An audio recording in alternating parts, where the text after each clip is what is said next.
Hai sahabat Motivi, bertemu lagi dengan kami dalam acara Sinau Bareng Motivi, Jendela Informasi dan Edukasi.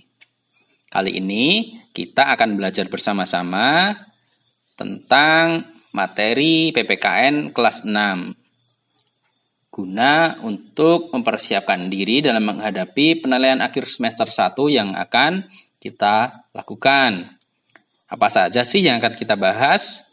Yuk, kita simak videonya.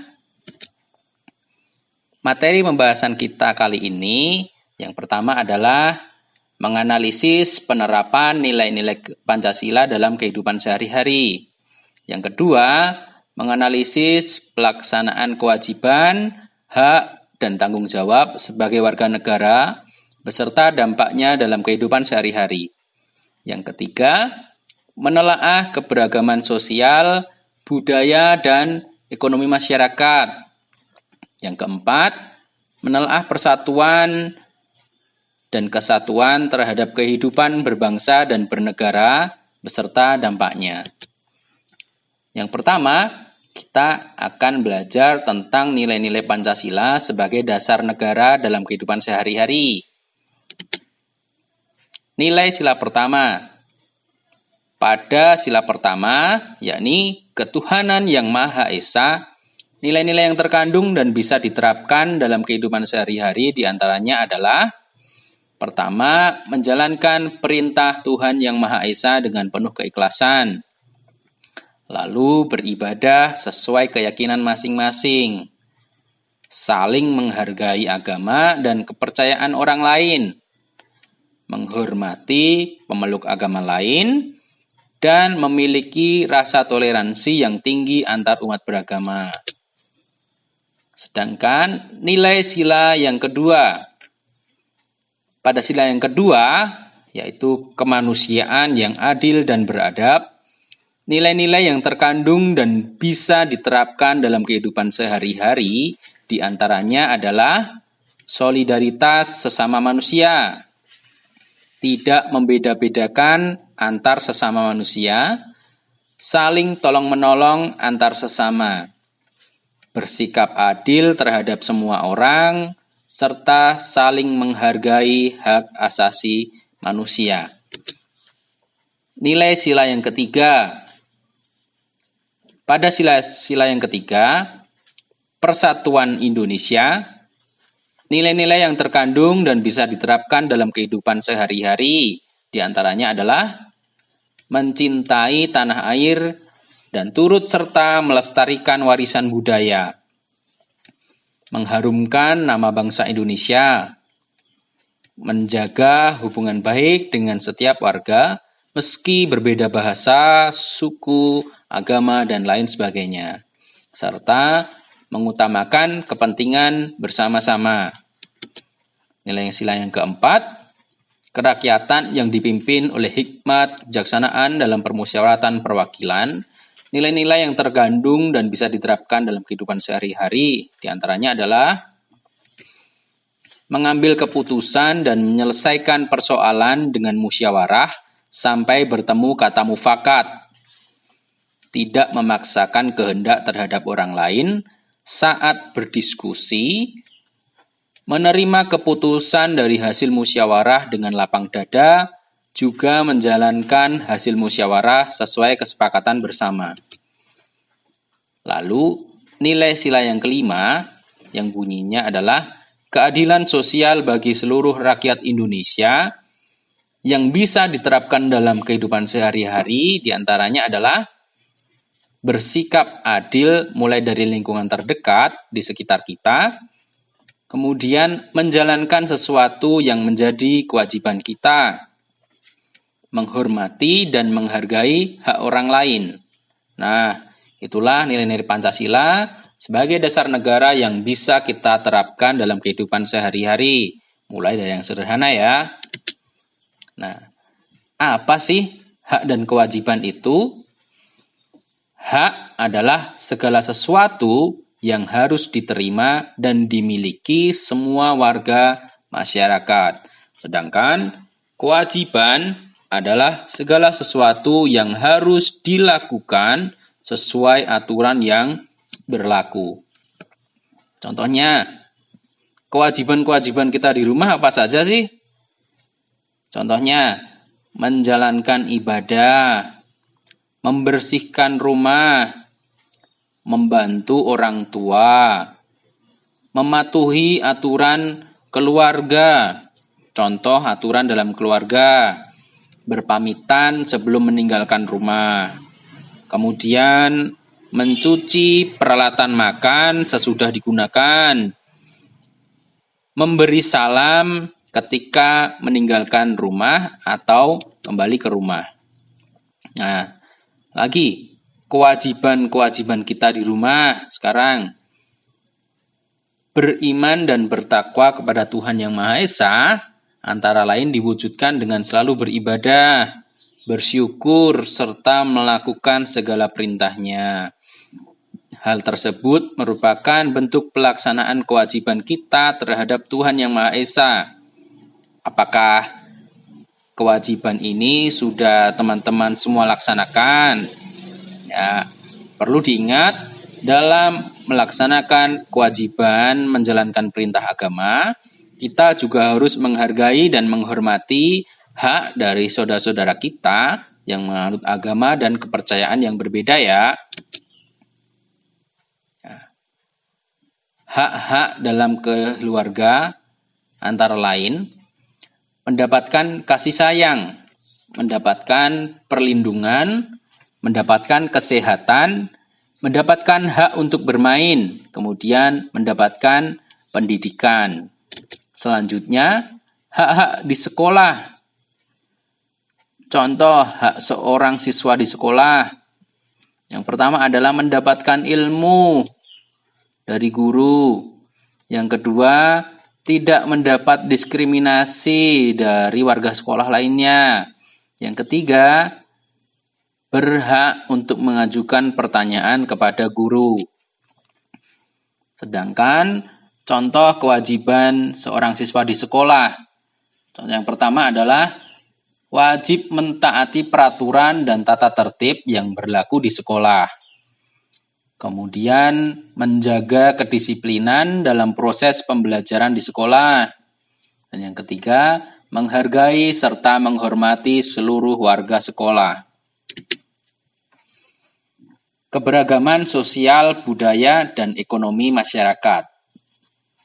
Indonesia adalah negara besar yang kaya akan sumber daya alam, jumlah penduduk, dan juga ragam budayanya.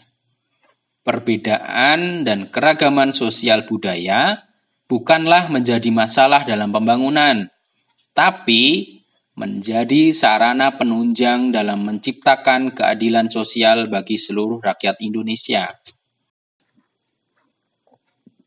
Keberagaman suku bangsa. Keberagaman suku bangsa Indonesia bisa terbentuk karena yang pertama adalah kondisi Indonesia sebagai negara kepulauan. Indonesia merupakan negara kepulauan. Setiap pulau membentuk suku bangsa, cara hidup, serta karakter masyarakat yang berbeda-beda. Yang kedua, kondisi iklim dan keadaan alam yang berbeda-beda. Perbedaan kondisi iklim membentuk suku bangsa yang berbeda-beda. Cara hidup dan karakter setiap suku bangsa juga berbeda-beda. Yang ketiga, yaitu pengaruh kebudayaan asing. Masuknya para pelaut asing membawa kebudayaan asing yang berakulturasi dengan kebudayaan asli Indonesia. Tindakan yang sebaiknya dilaksanakan di tengah keberagaman suku bangsa adalah sebagai berikut. Pertama, selalu berkomunikasi dengan bahasa pemersatu, yaitu bahasa Indonesia. Kedua, berpandangan bahwa suku bangsa di Indonesia berbeda-beda, sehingga kita harus saling menghargai. Jika kita sebagai pendatang, hendaknya bisa beradaptasi dengan lingkungan baru kita. Keempat, selalu beranggapan bahwa perbedaan suku merupakan kekayaan bangsa yang tidak dimiliki bangsa lain. Yang kelima, bersatu akan membuat bangsa Indonesia menjadi kuat dan maju. Sebaliknya, perselisihan hanya akan menimbulkan kehancuran sehingga bangsa kita semakin lemah dan mudah disusupi oleh kepentingan bangsa lain. Keberagaman agama. Tuhan telah menciptakan wilayah Indonesia terdiri atas berbagai suku bangsa, sehingga adanya keberagaman agama dan kepercayaan terhadap Tuhan Yang Maha Esa menjadi bagian dari kekayaan bangsa. Sifat saling menghargai antar umat beragama dapat ditunjukkan dengan cara-cara sebagai berikut. Pertama, saling membantu atau bekerja sama tanpa membeda-bedakan agama. Yang kedua, tidak mengganggu umat agama lain yang sedang melakukan ibadah. Yang ketiga, menghormati umat agama lain yang sedang menjalankan ibadah. Keberagaman tingkat kesejahteraan. Sejahtera merupakan keadaan masyarakat yang aman, sentosa, dan makmur. Masyarakat yang sejahtera berarti masyarakat sudah dapat memenuhi kebutuhannya dengan baik, serta tidak kurang suatu apapun. Untuk menciptakan masyarakat yang sejahtera, diperlukan kerjasama yang baik antara pemilik usaha dengan orang-orang yang bekerja di bidang usaha tersebut. Keberagaman di tingkat pendidikan. Dalam suatu lingkungan tempat tinggal, terdapat keberagaman tingkat pendidikan. Sikap saling membutuhkan akan menjadikan keberagaman itu sebagai sebuah kekayaan. Untuk itu, penting agar kita tidak mempermasalahkan adanya keberagaman tingkat pendidikan. Hal yang terpenting adalah saling menghormati, membangun persatuan dan hidup secara damai, walaupun ada perbedaan-perbedaan di masyarakat. Keberagaman budaya. Keberagaman budaya di Indonesia terdiri atas keberagaman rumah adat, keberagaman pakaian adat, keberagaman bahasa daerah, keberagaman tarian daerah, keberagaman upacara adat dan pertunjukan kesenian, keberagaman lagu daerah dan alat musik tradisional. Sedangkan keberagaman ekonomi terdiri atas kegiatan agraris, kegiatan perikanan, kegiatan perdagangan, kegiatan industri, kegiatan pertambangan, kegiatan pariwisata. Nah, selanjutnya kita akan membahas persatuan dan kesatuan terhadap kehidupan berbangsa dan bernegara beserta dampaknya. Sebelumnya kita akan memahami apa sih itu persatuan dan kesatuan. Persatuan berasal dari kata satu yang berarti utuh dan tidak terpecah belah. Arti lebih luasnya yaitu berkumpulnya macam-macam corak dari berbagai kalangan, ras, budaya, dan adat istiadat dalam masyarakat yang bersatu dengan serasi. Sedangkan kesatuan merupakan hasil dari persatuan yang telah menjadi utuh. Maka dari itu, persatuan dan kesatuan sangat erat hubungannya. Kita hidup dalam masyarakat yang beragam. Di dalam kehidupan kita sehari-hari, kita berjumpa dan bergaul dengan orang lain yang berbeda karakter, berbeda suku, berbeda agama, dan berbeda adat istiadat.